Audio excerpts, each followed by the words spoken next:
A country in crisis, a generation locked out of home ownership, a cost of living that spiraled out of control, and one man who promised a reset. We need a new conservative government for a change that will axe taxes, greenlight construction of homes, mines, pipelines, LNG plants, bring home our jobs so that we can reinforce our economic fortress against the Americans. Pierre Poilievre, once the outsider, now at the heart of Canada's political reckoning. A populist firebrand who built his campaign on common sense and a sharp rejection of what he called Trudeau-era authoritarian socialism.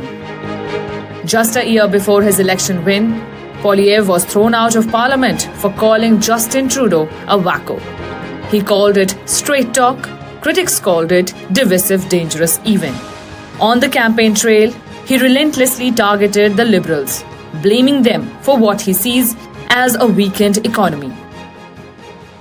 Mr. Carney, you claim that you want our country to respond with strength, but after the last decade, half of which time you've been Justin Trudeau's economic advisor, our economy is weaker than ever before.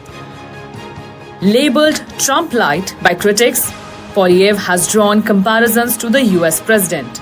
Comparisons he firmly rejects.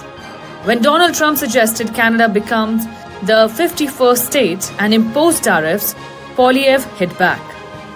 The message to President Trump should be to knock it off. Now is not a time for weakness. Now is not a time to continue on with the failures that got us into this place of dependency. Now is the time to take back control and relaunch our economy so that we can confront the president's unjustified threats and tariffs in a position of strength.